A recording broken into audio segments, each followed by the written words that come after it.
Those two buildings in New York, they didn't save nobody but billionaires. They asked me to compare them two buildings with Pearl Harbor. You can't.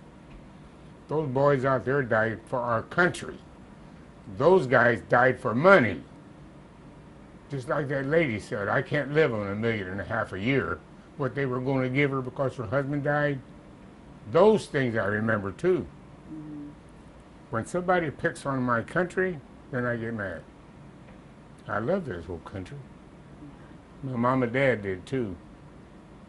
My mom used to make me sit in the kitchen and ask her questions. Constitution, Declaration of Independence, how many senators there are, how the Congress is elected, how the, oh, she knew more about history than I did. Now, we went into every island you can imagine in the Pacific. I even took a trip into Tulagi with some other boys Mm-hmm. because I didn't want to drink. Most of the guys hit the bars, not me. When we got into up this incline in this big village up there, didn't see a soul. Boy, what happened to all the people that lived in these places, you know?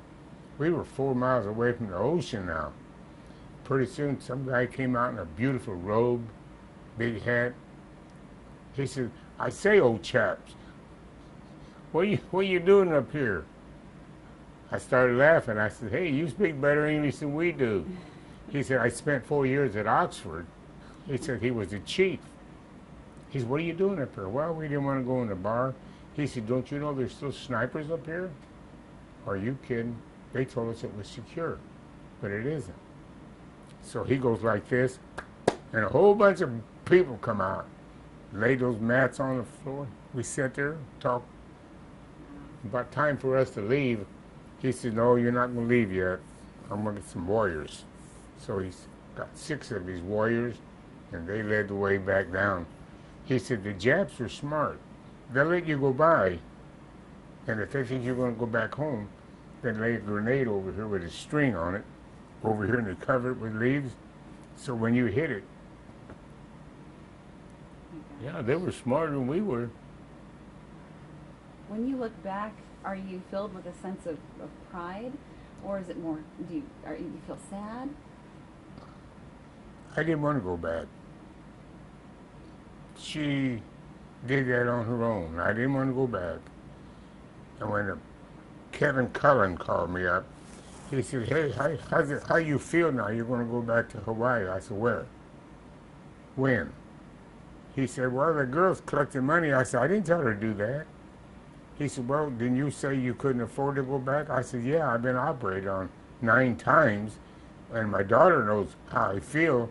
So why do I want to go back to Hawaii? I want to bring her, if I do go, if I ever do go, she's going to have to go with me because she knows what's wrong with me. That's what I told them. Mm-hmm. And they thought I said I didn't have any money. Well, I didn't want to go back anyhow, even if I had millions. Yeah. And I don't. But when I You went did go back, back, right? that admiral treated me like somebody. God Almighty. He was great. He had 8 sweet little sailor boys at attention, white uniforms, polished boots, and he waited for us. You know, admirals don't wait for people. That we was in traffic going back, and we got back about 8 minutes late. And he was waiting there with us for us. And when I got up to him, I stood at attention, saluted him. He says, I'm Admiral Robert Conway. I said, I expected you because Captain Jordan from Purdue told me that you would be here waiting on us. So they boarded, the girls got on, and these kids stood at attention and saluted me. And I saluted them back in tears. I said, I wish I was 17 again. And here's where I surprised the Admiral. Permission to come aboard, sir. Oh, man. He said, permission granted. Then I got on his barge, and he showed the kids where all the positions were. You could take any pictures you want on this side, but don't lay your camera on anything over there where the submarines and the cruisers were. He treated me pretty good. Wow. He called me a dignitary from Lafayette, Indiana. when he was transferred to the San Diego fleet. Yeah, he said that he got up on the podium. We were sitting in the back row. He commanded, it's a command performance. When he commanded you, you want to be there. So we sat in the back, and this lieutenant come back and said, "Are you supposed to be here?" I don't know. We was ordered here. So he looked at his list. "Oh, yeah. Come on, you belong way up here." So he took us all the way up there, 3 rows from the front, where they had ambassadors from Australia, New Zealand, and Korea, and Japan. They were all sitting up there with these big admirals, captains. When the ceremony was all over with, he gets up there, Robert Conway, and he said aloha to everybody. He said, "I never knew what that word meant when I got here, but it means hello and goodbye." He said, "I want to say aloha to all the dignitaries here, but we got one here from Lafayette, Indiana, that was here on December the 7th, 1941. Now, where he knew I was on the West Virginia, I don't know. But he said after the battle was over with, this gentleman was sent with 3 other lads over to the West Virginia for 24 hours, putting out fires." He said, "Mr. O'Mara, would you stand up?" My daughter got a hold of my arm and held it real tight. Isn't that something? Wow. That made me feel good. Yeah. They all applauded. I got that one more time at Purdue University. Captain Jordan called me up. "Would you like to come over and give some awards away for us to these new officers?" "I'll be glad to, Captain." I liked him. He was good to me. So I went over there, and they had the whole battalion, 100, I think it was 10 groups, 100, over 1,000 guys in there, I think. And each one of them had their own flags. So after the ceremony, when this kid came up to me, I saluted him. "Congratulations.